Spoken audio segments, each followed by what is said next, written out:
We are in the zone today with Joey Bidner and Jyll Saskin. Hey, Joey, how are you? Hey, Jyll, good to be here. I'm doing well. Yeah, so for those who are watching this live or listening later, Joey and I have seen each other on LinkedIn before. We've been in the DMs, but this is our first time actually meeting face to face, and we're sharing that with all of you. So I'm really excited. Yeah, and I'm your biggest fan, so this is a real pleasure to be here. Thanks for having me. Please, I'm a big fan of your podcast. So for folks who may not be familiar, Joey, why don't I let you introduce yourself?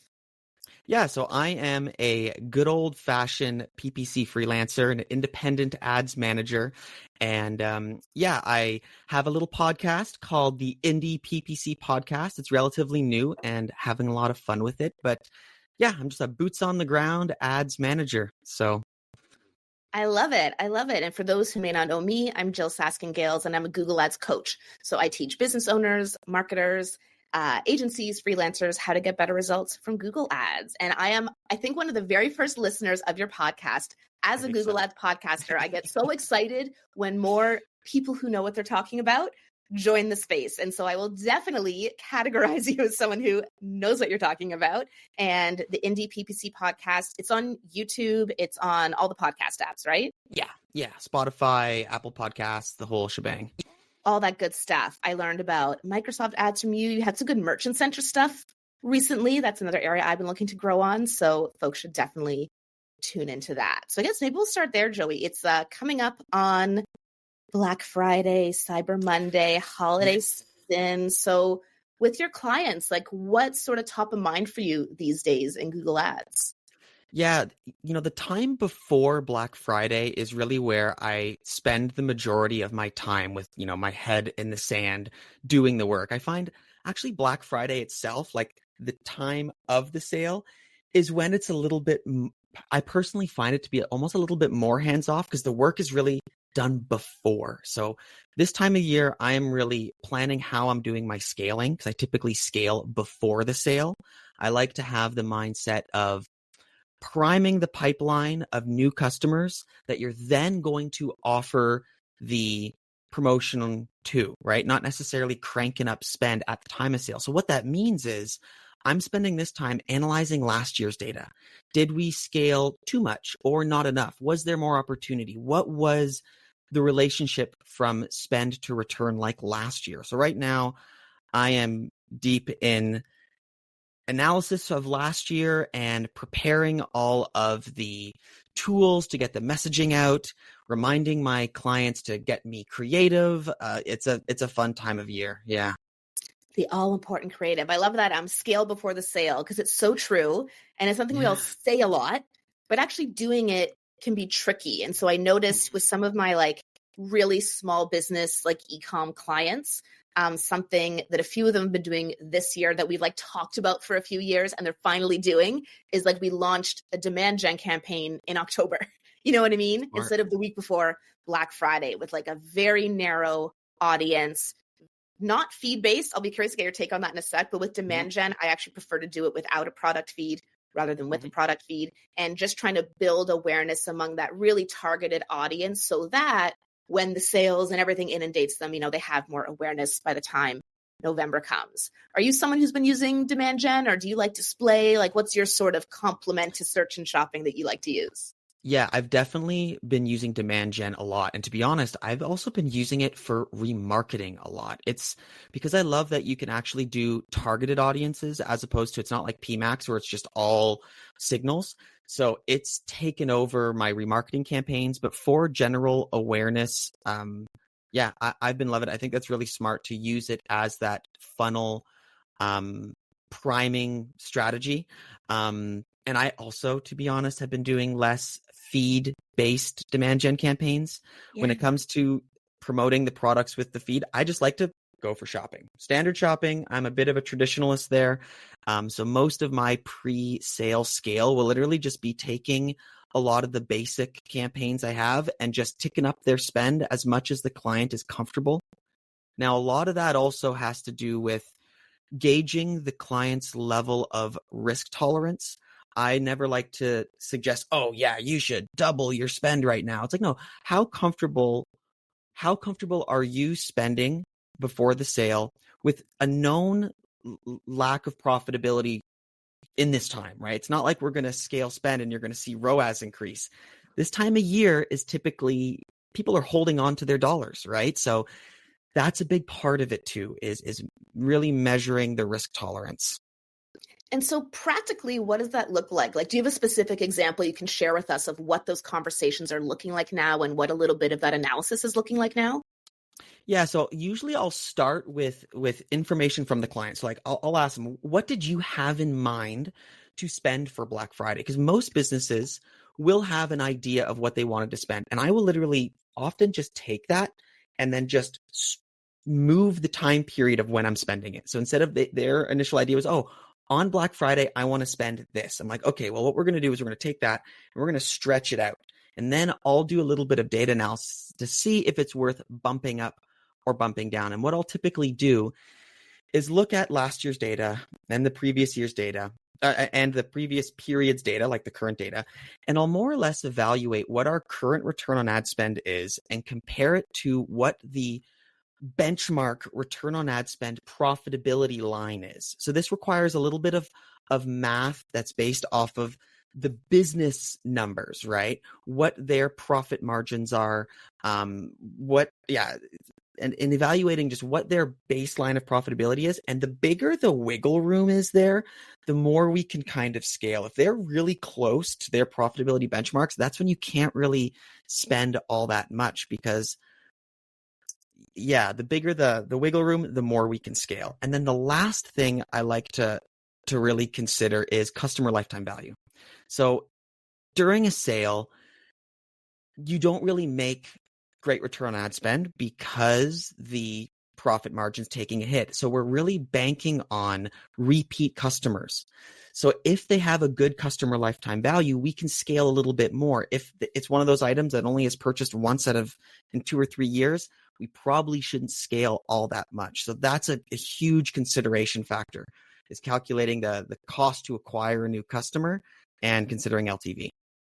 It's a great point. And I find especially with some of the smaller clients I work with, even though I am a Google Ads coach and they're coming to me for help with Google Ads, one of my number one questions I ask is, what does your email marketing look like?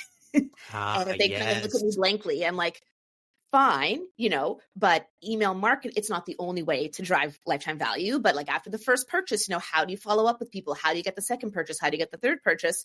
If there's no strategy in place there, I'm not going to try to help you do it. I stay in my lane. It's not my specialty, but I will say you should look into getting some basic email sequences in place, because doing so will enable us to loosen up the ROAS a bit on Google Ads, because we'll feel more confident the repeat is coming later. So I find that that's a common, I'm often suggesting, oh, well, have you looked into, landing page optimization and this and that? Maybe that'll help, to make the Google Ads work better, because Google Ads is just one touch point. It brings in new people. But to your point, that's only going to be worthwhile if those sale buyers, come back again and again.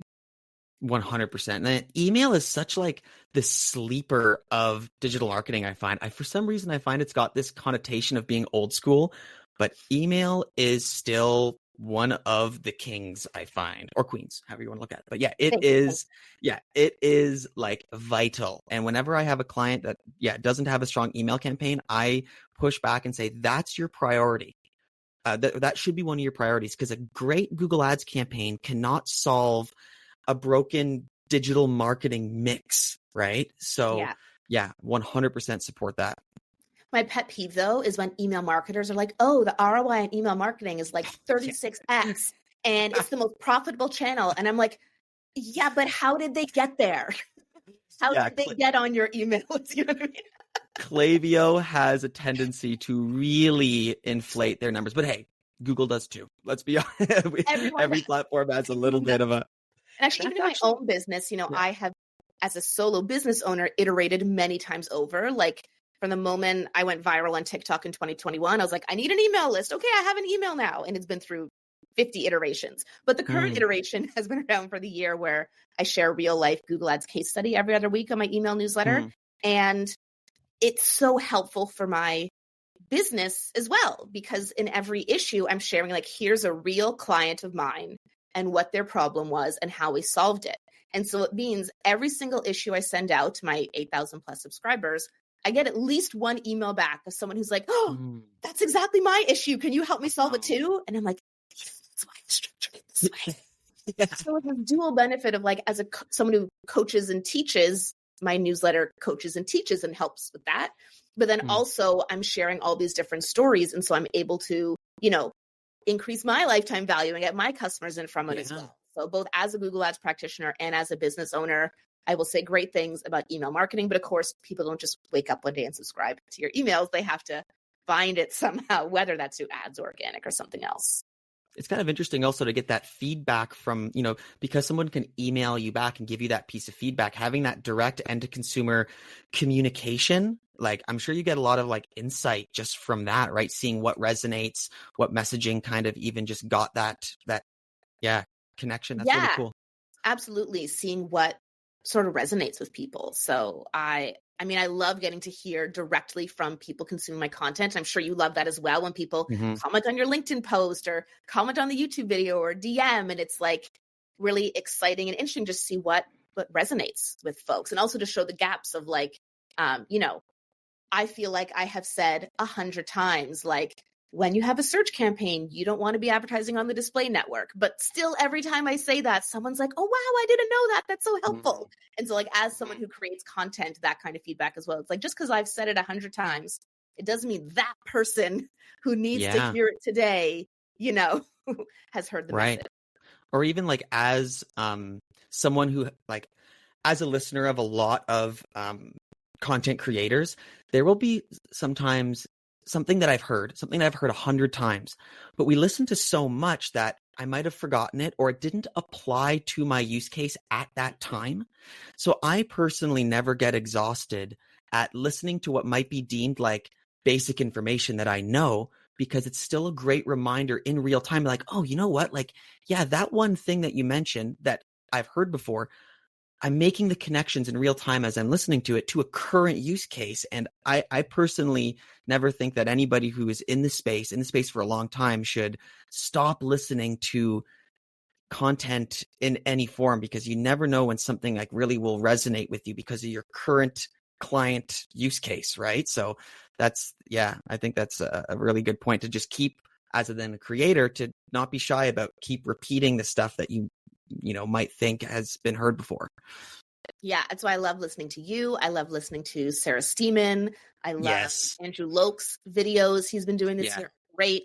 When we release this as an episode, I will put all those links in the episode description to check out. Marketing O'Clock too. That's one of my favorites now. They're great. Marketing O'Clock Day 2. Oh yeah. I listened this morning. I belt that tune like every morning. I'm driving my son to daycare, and that's like my tune on my way home. Me too. I do it. I drop off my son at my parents' house because he goes there instead of daycare on Mondays. And then I drop off my daughter at school. And then the moment she gets out of the car, I turn on Marketing O'Clock. And so as I'm like driving my car back to park at my parents, I get through like half the episode and then switch over to headphones. And then like by the time I got to the office, I got the full thing. So when the Marketing O'Clock song comes on, I am also alone in my car and I'm also belting it out. I am waiting for at a conference for that to be a track for the karaoke situations. I've, like the last time I was at the conference in San Diego, HeroConf, they had a karaoke thing. I wasn't at the karaoke thing, but I thought this is an opportunity to plug Marketing O'Clock, and everyone is going to do it. You're onto something here. You're onto something here. I know. Yeah. Have you been looking at conferences for 2026, or how are you sort of thinking about that? I haven't really been on the conference. I've been moving a lot, to be honest. I moved from the States and moved to Canada. I moved to Germany soon, so it's not on my radar. But I am joining the virtual. There's a conference coming up. I think this week actually. Yes, that's it. I'm going to join the virtual. Tomorrow, we're recording this on November 17th, 2025. So tomorrow, the 18th and 19th is SMX Next. Yeah, free online. I've pre-recorded my session, so I'm speaking tomorrow, but the Q&A is live. So that's how they sort of do it with SMX Next, is like the talks are pre-recorded, but then the speakers come for live Q&A the day of. So Brad Geddes is moderating my live Q&A, which is cool. Fun tomorrow. Yeah. Well, I can't wait to tune in. Pardon? I can't wait to tune in. That's going to be great. Oh, thank you. Yeah, he and I both teach the two SMX masterclasses. He teaches advanced Google Ads, and then I teach Google Ads Beyond Search. So anyway, that'll be fun tomorrow. But yeah, Cool. yeah. I wanted to circle back to something. I wanted to ask you a question. Circling back to our point about email and email taking all the attribution or Google taking all the attribution. I'm a pretty big proponent of third-party attribution softwares for clients that advertise on a number of different channels. And I've got a number of different takes on different softwares because I've tried a lot of them, and I have some preferential ones. But I wanted to hear your take on if you use third-party softwares for tracking attribution, or what your thoughts are on it. Yeah, so I would say a few years ago, I felt like every Shopify business owner was using Triple Whale. That was the one I saw a ton of. I haven't seen it as much recently, but I think that's more a function of my changing client base than anything about the market. A lot more of my clients now are in-house marketers and agencies, and the small business owners I do have tend to be like the really small ones. So nothing specific there. In terms of tracking, I just started a brand deal today with Stemen. I posted about them on LinkedIn. So they're a server-side tracking tool. Yeah, I've heard good things about them. Yeah, I only do brand deals with companies who I'm already familiar with them. So I have a coaching client who uses Stemen and has seen great results. When they reached out, I was like, oh, something I actually use. Yeah, we can do a deal about that. So that's something. I don't personally have server-side tracking installed on my website yet because I don't advertise. But if I were to advertise, that's something I would look into. I'm curious to hear your take. What sort of tools are you finding useful? Yeah, so even before going to the tools, I think it's helpful for every business to monitor their data holistically, right? If you push Google Ads or you push Meta, I'm less concerned about the attribution that's attributed to that channel, more about how did it lift the overall business numbers, especially in an e-com percentage, in an e-com context. I like to see, how did your bank account increase when either channel gets pushed, right? So I like to look at things holistically and comparing things over time. So if you pushed one channel, don't touch the other ones and just see, okay, in a month, did the top line grow? So this can be done manually. I have some clients who are literally, it's just, I open up Shopify, I input the numbers into a spreadsheet, I open up Google, I take those numbers, I pull the numbers from all the channels I have access to. But in terms of using platforms to pull it, Northbeam has been one of my favorites, though it's expensive. It's $3,000 a month to start, which is for only a certain client type. So I don't recommend that to everybody, but it is really a good platform. I've been using AdBeacon recently, much more affordable, a whole suite of other tools that allows you to kind of slice and dice your products and see just all kinds of really interesting views of your data. But I find sometimes just doing it manually can work too. And I'll be honest, I do like Optimizer for, not that they necessarily do that, but it can be a platform where your MCC has all of your accounts in them, from Microsoft to Google. So I'll often pull the data from Optimizer in one view and put it in a spreadsheet. So I kind of like to mix and match what I use for different clients, but I think it's at the very least important to recognize its importance, and every business can find their mix on what works for them. There's no one platform that rules them all. But I will say one thing: be careful of view-based attribution. There's a lot of view modeling that's done, similar to what Facebook does, where it steals a lot of its attribution because it says, oh, someone who converted, let's say, organically saw our ad, so we take attribution. A lot of these platforms basically will replicate that with view-based modeling. That's what Triple Whale does. That's why Triple Whale can often make certain platforms look really good. Northbeam has a toggle where you can do view-based or just click-based. That's what I like about it. And then AdBeacon is just click-based. So I would just say be careful of view-based attribution when making this kind of analysis, because it can be misleading. It's true, but it's also a good reminder that, the numbers you see in Google Ads, in Google Analytics, in Shopify, even, none of them are right. Yes. Everything's a little bit wrong. They're just all a little bit wrong in different ways. And so I love what you said about just looking outside the platform, because it's so true. There's this one business I work with, a business owner. She's been my client for years. And she has a few different like categories of products she sells. And there's one category of product that just never did well on standard shop. We could just never make it work, you know? And she listened to one of my podcast episodes where I talked about PMAX, and she was like, Jyll, should we try PMAX for this? And I was like, I don't know. I don't think so. PMAX. And she was the one who was like, could we give it a try? And I was like, sure. So we give PMAX a try just for these few SKUs that she wasn't advertising anywhere else. It was over the summer. She was doing no other marketing, no email, no nothing. And for the first month, ROAS in Google Ads for that PMAX campaign was terrible. I think it was like 0.2 or 0.3. However, in Shopify and in Google Analytics, she had record-breaking sales of those products. Wow. It was like, I have the numbers, like twice as many or 3 times as many sales of those products as the previous month and the same time last year. And literally nothing had changed except running PMAX. And so we ran PMAX another month because we were like, okay, something's obviously happening here. And again, in platform ROAS, terrible. It said it only had like 2 purchases, but real life in her business, she saw a huge spike in just those SKUs that wasn't replicated anywhere else. And it's interesting. Then in month 3, the ROAS was really good on PMAX, which it was like 2.5. And then month 4, again, terrible ROAS in PMAX, but the products are still selling really well. And so it's like, I can't explain why, but we know it's working. And so she's still spending on it. And so I share that story to say like, yeah, just looking at Google Ads, you know, is not enough to tell you what's really going on in your business. Your bank account, as you said, Joey, is like really what matters at the end of the day. It's such a great point. Yeah. And one of the things that I'll do is once you've reached a bit of like a baseline where you've tried that new campaign, for example, you see the results in Google Ads, so you see the results in the business. Then what I'll do is I'll start benchmarking the metrics that we are seeing, right? So for example, let's say 0.9 ROAS in Google Ads, you know, is getting you that return in the business. 0.9 kind of becomes your baseline. Then if it drops to 0.2, you know, okay, something shifted, right? So I find you can use this theory also if you are using a third-party attribution software that's showing all your channels, where even if it's 50% right, if it's 50% right all the time, you can still use it to measure changes, right? So when you look at it this way, Facebook, for example, will always show 0.5 ROAS on click-based, right? But you know, if it's 0.5 ROAS consistently and overall the business is profitable, you'll know that if you drop to 0.2, okay, something changed. Let's look into that, right? So I like to use it in that like benchmark context.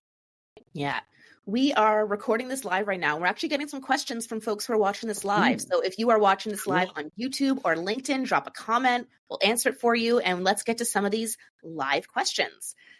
So user in bed during COVID, I hope that's an out-of-date username, says, new nonprofits with access to Google ad grants. What are we supposed to be looking for and what can we do to grow? So Joey, do you work with ad grants at all? I haven't used ad grants before, so.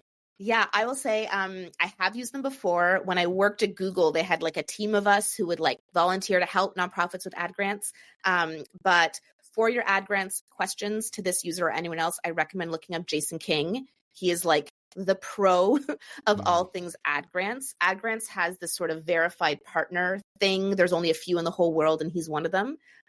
So for your ad grants questions, I don't trust myself to not give outdated information. So I will say, look up Jason King on LinkedIn and he shares great ad grants info. We have another question. Your thoughts on what type of pages Google Ads should link to? Is it just a single landing page, like I heard from a course, or to your website about page or a sales page? What's your opinion on this? Because there's no right or wrong answer. What's your opinion, Joey?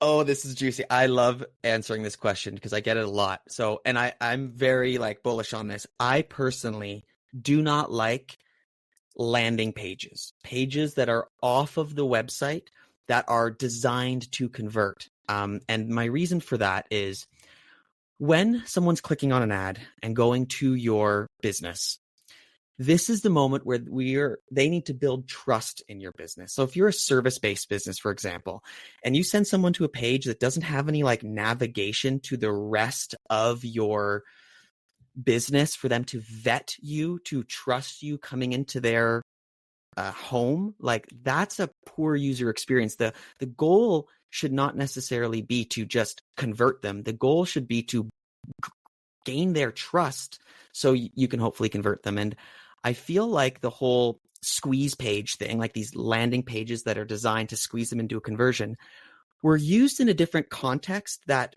PPCers have adopted to use wrong, right? And I think their main purpose was to be used for lead magnets. A lead magnet is when you are using ads, usually display or video, to offer a valuable piece of content to somebody who doesn't even know who you are. They're not searching for you. It's, oh, you're interested in real estate. Here are the top 10 things to consider. Download this PDF to get the answers. And then they go into your drip campaign. And that's a good use for a squeeze page, right? But for a low funnel PPC campaign, I say send them to the website, send them to a page that is consistent with the service or product you're offering. Obviously, don't just send everybody to the homepage, but send somebody to a page that then they can navigate around the website and build trust in the business overall. That's my take. I agree with you. So I'm going to yes and some of the mistakes I see around that are, let's say you're an e-commerce business. You can send people straight to the product page. Like an example, last week I had a coaching client who sells cat litter. So when people are searching for that, they land straight on the product page. Better than nothing, right? Better than the homepage. But the issue as well is that product page, it's like the standard Shopify product page, it doesn't have some of the things you might want on it, like, social proof at the top or a bit of an explanation. It's just like image, product, price, go.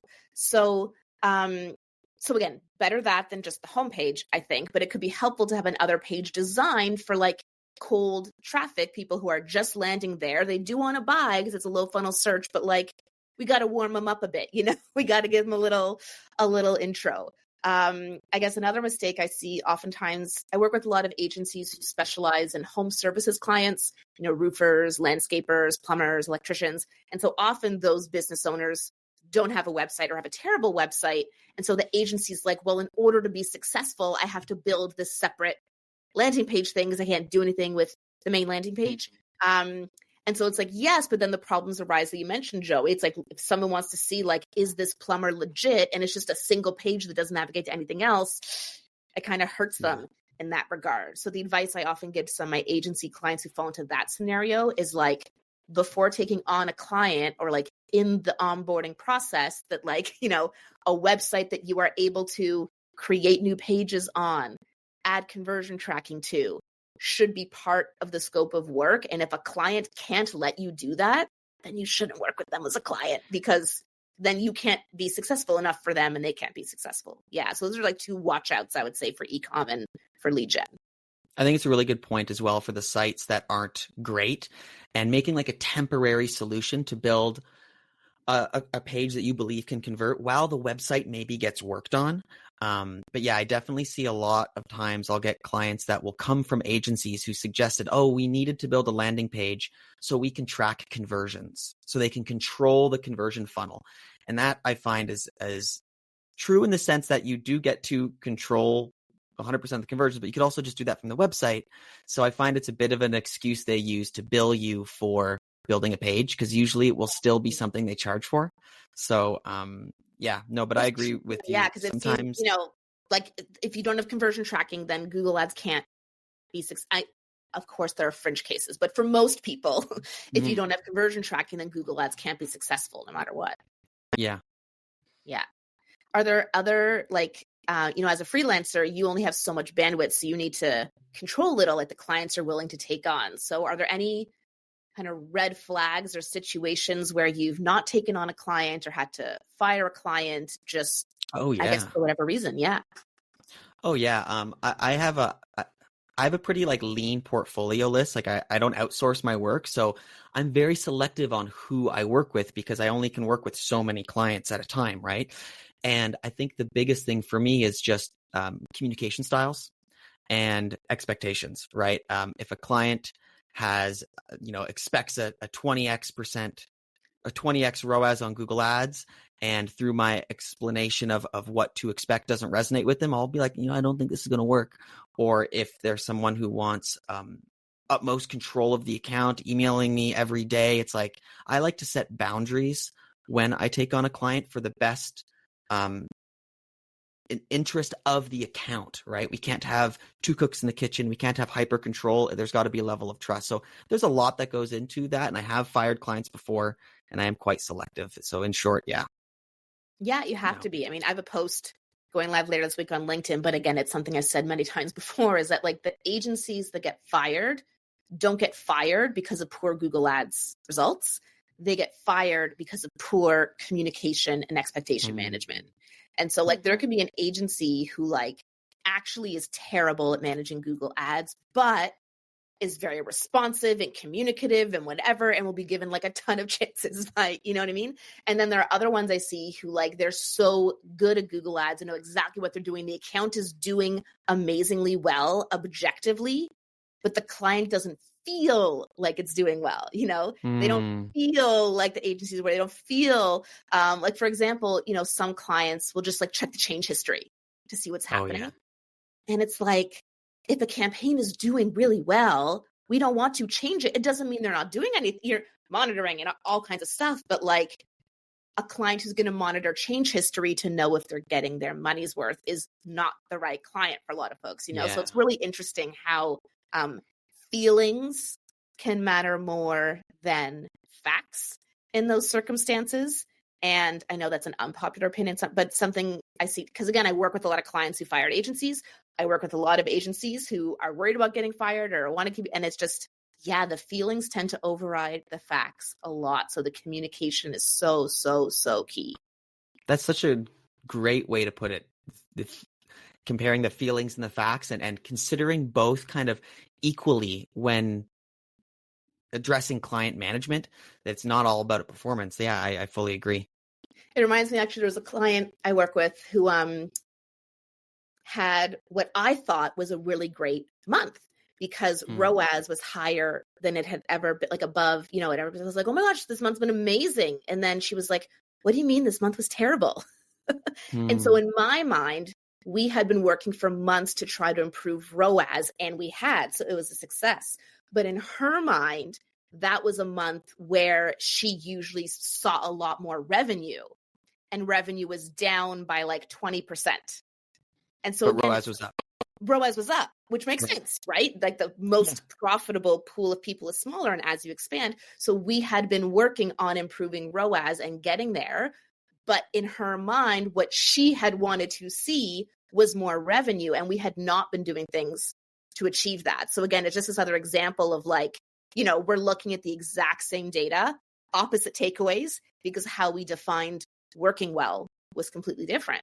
And so then I was like, oh, well, if working well to you means more revenue, then let's change some of what we've to accomplish that. And she's like, okay, yeah, no, I know I didn't say that, but actually the goal is great. Let's do that. So it's really interesting how people think that numbers and data means that it's set in stone and fat. And it's like, no, it's how people feel about those facts completely changes their interpretation of those facts. And that's such an interesting point as well. And I think it's an important one to bring up with clients often is that having that clear communication on what KPI matters at what time of year, because one thing I find is true, you can only have one KPI to hold true. You can't say, I want more revenue and I want a higher ROAS. There's got to be one primary objective, and explaining the relationship between ROAS and conversion value, for example, and how it's often a bit of a teeter-totter, and aligning on that like goal setting. And I find breaking it down as we can only have one goal, and let's pick what it is. Is it revenue? Is it return on ad spend? Is it cost per conversion? Let's pick one. The other ones are secondary to see what relationship it has to the rest of our account, but one goal. Because that's a great example you used that shows that. Yeah, like literally your bid strategy is how you tell Google your goal, not your campaign goal when setting up. That's useless. No, like your bid strategy is how you tell Google your goal. And a lot of people don't think about it that way. So it's like you can have two campaigns with identical keywords and identical everything. But if one is set to maximize conversions and one is set to target CPA, you could end up serving on totally different queries and have totally different CPCs and totally different CTRs. And even like with brand bidding, you know, I'm someone who advocates for target-based smart bidding in brand campaigns. I know I'll be curious to hear what camp you're in for that, by which I target CPA or target ROAS, even for branded search.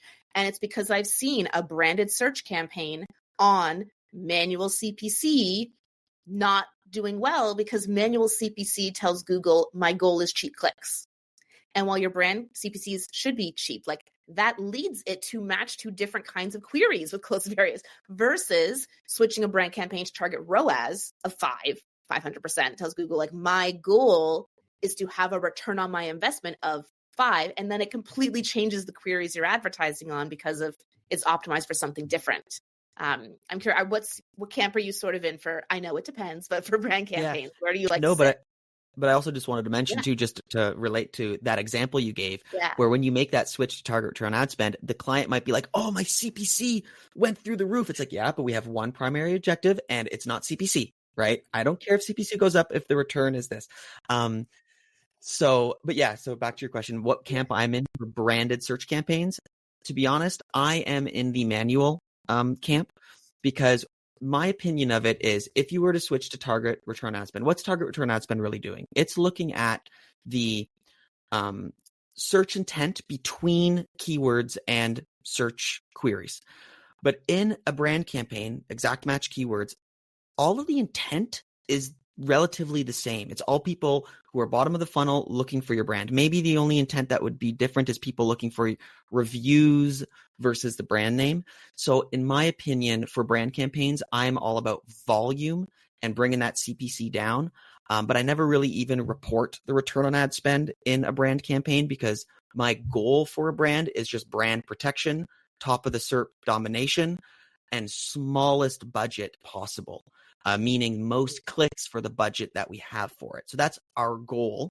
So we can stick to it. So the client we don't really care if the ROAS fluctuates. It's just how many clicks can we get on that controlled search intent for the budget we want to allocate to it.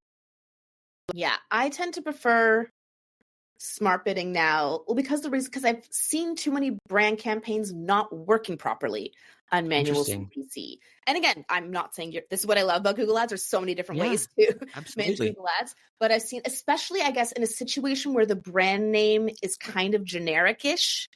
You know what I mean? 100%. So I don't want to give the specific example I'm thinking of, but I don't know. Get some cold. What? There's some cold medicine here that apparently was holding up something. But if your company is called like Best Cold Medicine, you know what I mean? And that's your brand name, then like, oh, is that a brand? Is that a not? So that's a place where, and then another one is because of close variants and because of hidden search terms, if people are searching for like, your brand name login, your brand name coupon, your brand name reviews, all these versus whatever, like you don't always even see it because it would be so low volume because it's in other search terms. So I prefer to use target CPA or target ROAS, and then I monitor impression share to see how we're doing. But again, there's no one right way to do Google Ads. 100% agree. And I also have heard, I don't know if this is true, but I've heard that when you do set brand to a smart bidding strategy, it does lend the algorithm a bit more data for the smart bidding in general on your account, because it kind of goes into this pool of used data in smart bidding. Again, I don't know if that's true. I just heard that once and I thought, okay, that's kind of interesting. It will, maybe test some more things for the algorithm, and it will just be a bit more algo focused, which then is used in the account in other areas. Again, I don't know if that's true, but I heard that. I'm writing my second book about bidding right now, so I'm very deep in the weeds on this stuff right now. The key difference is, we know smart bidding takes more signals into account than manual or even maximize clicks. And one of the biggest differences that I only learned when researching this book, even though I've been doing Google Ads for more than a decade, is that when you are bidding manually, you are bidding by keyword, right? Like you can change your bids by the keyword, and then that keyword has the same bid in every auction. Whereas smart bidding adjusts your bids according to the user's query. So for example, the exact match keyword to your brand name could actually match to 100 different user queries, right? Different variations or misspellings or plurals or whatever. And so with manual, they're all treated the same because that, whereas smart bidding is taking those different variations into account and adjusting bids accordingly, as well as device and audience and all the other million signals. So that's a different, but in terms of actual like data sharing, bidding learns at the bid strategy level. So like if a campaign has its own bid strategy, then that bidding learning is just there. If you're on a portfolio bid strategy, which I'm using more and more with clients these days, it's like if you have multiple campaigns and you give them a shared budget and a shared bid strategy, you've effectively made them one campaign without having to do a reorganization. But there's also learning that happens at the conversion action level. So if you have like a form fill conversion action and a phone call conversion action, and you're getting conversions to multiple campaigns, that learning all lives within that action. So yeah, it's really confusing and really muddy. And that's why we have these conversations, right? That's why we have conversations. That's why I'm writing a whole book about bidding, because I'm like, this is a place we got to explore more. Yeah. So question for you then, when you run a brand campaign with smart bidding, do you go broad match or do you stick to exact match? I won't choose that generally, but I have seen that usually against someone who, I'm not even just going to say a business owner. If you're someone who's learning Google Ads today from Google, you're going to only use broad match. Like that's how newer practitioners, because that's all they've ever learned. So what's interesting, if you do broad match brand on manual CPC, it's not going to be a brand campaign. But if you do broad match on target-based bidding, then after learning, a couple of you'll look at your search terms report and it's going to be all brand. So I'm not saying I advocate for that per se, but I've seen that. I've even seen there was one situation for a client where they had like a branded search campaign and they had PMAX, and PMAX was only doing brand. And for whatever reason, like the CPCs in the PMAX were way lower and the conversion rate there was like way high. Like PMAX was just doing a better job on the brand than search was. And so I was like, then let PMAX do it. Let's turn off the search and have this be a PMAX branded campaign. And by setting the ROAS really high, such that only low funnel remarketing or brand could go through here, it's going to do that. And so again, the takeaway is not everyone go let PMAX be your brand campaign, but just like that was my recommendation there because that's what was working better for that client. Yeah. Yeah, I love that. Yeah. Yeah. And now we have brand inclusions rolling out to more campaign types. I saw shopping has brand. So if you want to do like branded shopping, which again, the workaround for branded shopping was always setting a really high ROAS or having a negative keyword script. Now it's like, yes, you can do brand inclusion, which will get you 80% of the way there, assuming you don't have a very generic brand name. Right. And I have seen success in accounts by setting a branded standard shopping campaign and then a non-branded standard shopping campaign for those accounts that just get a lot of branded traffic in their shopping campaign. Shopping typically, I find, does a pretty good job of sticking to cold traffic, but in some cases it's just volatile. So I have seen that separation work pretty well. But it can be, because the brand inclusion is so new. How would you typically create? Because for folks who don't, there's no keywords in shopping. It's like PMAX in that you don't pick your searches and you don't create your ads. It comes from your feed. So how do you jerry-rig? Well, you actually, shopping? you said it exactly the way that I do it. I do a negative keyword script. I like to use Shaba.io. It's a free script that's really user-friendly. The maker of it is really interactive on LinkedIn to ask questions.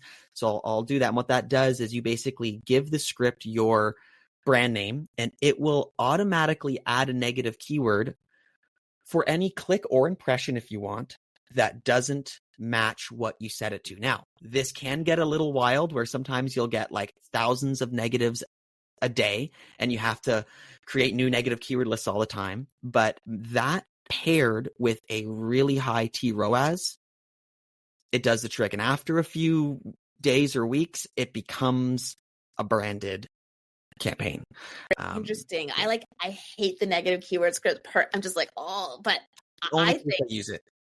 I think that target ROAS alone would do it. Like I would, you know what I mean? I would have to learn either way, but if you set your ROAS high enough, then it learns that's the way to do it. And you're probably right. Yeah, I could be over engineering it a little bit. But there's the learning part, right? And so that's, I get it. At a smaller budget, I can see it making sense. But I do think, especially nowadays, that a lot of folks are too liberal with negatives. And again, I know that's not such a popular opinion, but Andrew Lolk really influenced my thinking on this as well. It's like, well, if you have the conversion tracking and if you have the right smart bidding strategy, then you actually don't need negative keywords because it will learn what converts for you and what doesn't. And like there's a certain search term that 90% of the time is not relevant to you. But if the user is this, and like there's a certain circumstance where it could work and we want to keep it there. So I'm not saying no negatives ever, but I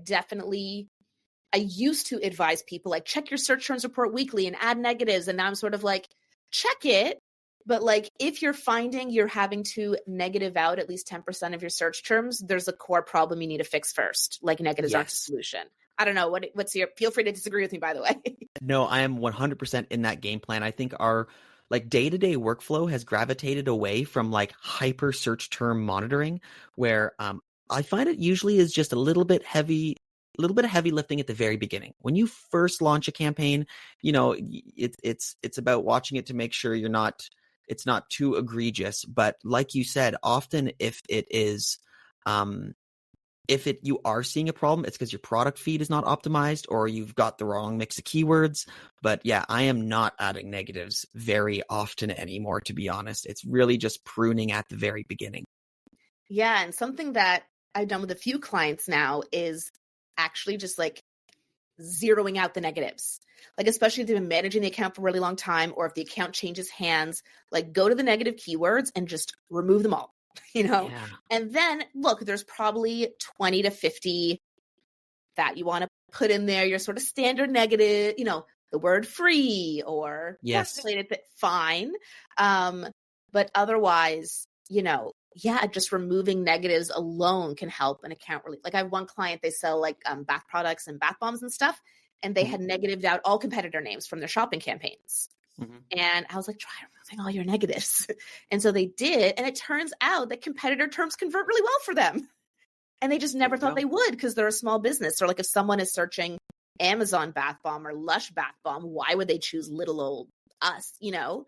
But now those are like hugely, hugely beneficial for them because they let the data speak versus being like, well, that could never work. And maybe it wouldn't have worked, in which case, you know, the smart marketing would have figured it out. So yeah, it's kind of like that concept. I find nowadays our job it's about being less proactive and being more reactive, right? When you go into an account, you try to be proactive and think, oh, I know my audience. I know how this, it's like, no, let's let things be open and then react to the data. Let's not hyper segment. Let's not add in these negative keyword lists that you know, it's like, no, be reactive instead of proactive. That said, I do find the one case when search terms can be a bit volatile is when you're in like a really big industry. Like I'll give you an example. I have a client that sells custom t-shirts, and t-shirts are a very, very, very big industry where no matter how much historical data we have, no matter how tight, no matter what, we are going to show up for wild search terms for things that they don't apply to them. So in this case, like in cases like that, you got to be a little bit more selective because I find the algorithm is just a little bit too overreaching because, you know, a glitter t-shirt, even though they don't sell glitter t-shirts, all the historical data, this is an account that's been around for like 15 years. The algorithm still doesn't know they don't do glitter t-shirts. So we have to negative glitter, you know? So in cases like that, or like SaaS companies, like software, it's like, it's such a big pool that Google gets a little bit unsure about exactly where to match you. So I find in those cases, you know, that's where I'm a bit tighter on my negatives or audiences. Yeah. Right? Yeah. You, like you said, you like to do like audience targeting, right? I'd like to hear more about that. Right, I don't do as much that's of it my these book days. about it, which I know. Yeah.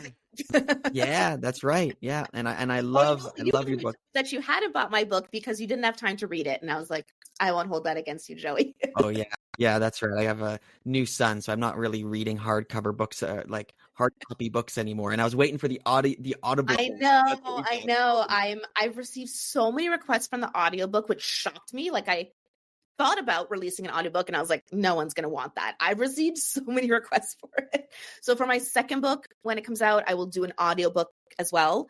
And then when I do the second edition of this book, which will be in 2027, then I will do an audiobook for that. But anyway, yeah, I love layering audiences with search and shopping. And actually a change since my book came out is when it came out, you couldn't exclude audiences from shopping. You could only like add them. And now you can. which is really great. So in the example you give, like, SaaS business, right? And there's a ton of searches just too generic. Sometimes instead of adding the negatives, it's like, well, what if we, limit ourselves to only target people who are in market for certain business services or people who work at a company of a certain size. And that way, if someone who works at a company of a certain size does this generic CRM software, search. So will you do like an audience targeting and then open up other things like broad match with the audience targeting and smart bidding? Or what kind of layering are you doing typically? I know it changes, but usually I start with no. So let's just say search, keep it simple. So usually I start with no audiences. And you have your keywords, and they're probably an exact match when you're sort of just getting started, and you see the search terms come through, and I will look towards the insights report. And this is actually new, like only within the last few months. You know how in a PMAX campaign, when you go to insights and scroll down, it gives you like audience insights? Mm-hmm. All campaigns do that now in Google Ads. Mm-hmm. So you can have a search campaign where you've added no audiences and observation or anything. But you go over to insights in the campaign or account wide, and you scroll down, and it'll show you which audiences your smart bidding is optimizing for. So you can already see what it's doing. And then based on what it's doing, you can see if that's right for you or not. So for example, with one client, we went down to the audience insights, and audiences usually means like in market affinity, but it'll also show demographics. And so they saw that age 65 plus was like a huge over index and converting really well. So then we were like, maybe we want to exclude age 18 to 24 and, 25 to 34, just to focus more of our budget towards the people most likely to convert. Or maybe you'll see an audience insight that it's like, oh, one of your top audiences is like fashionistas, okay? And you're like, yeah, we're a fashion product, but we're a luxury fashion product, So I don't want to exclude that, but maybe I'll exclude value shoppers, because there's an affinity segment for luxury shoppers and one for value shoppers, which is euphemism for like cheap shoppers. And so, okay, maybe we will exclude someone who Google knows is a value shopper, so we don't serve ads to them, which leaves more budget for more higher value people. So it's just about, I always say it's kind of zigging and zagging. It's not like, oh, I sell CRM software, my keywords are CRM software, and I'm going to apply audience targeting for people in market for CRM software. Like, that's not going to do anything. They're searching for CRM software. Obviously, they're market for that. It's more like, I sell CRM software for large corporations.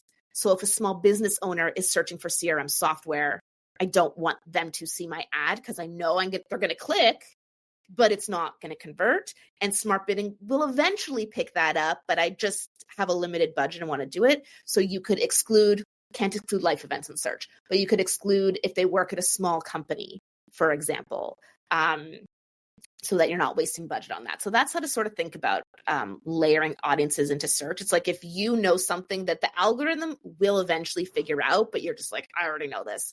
I like to start by either excluding certain audiences, or if we're super limited or things are like super not going well, then to apply audiences on targeting. So like CRM software keywords, and only targeting if Google knows this is a person who works at a large company.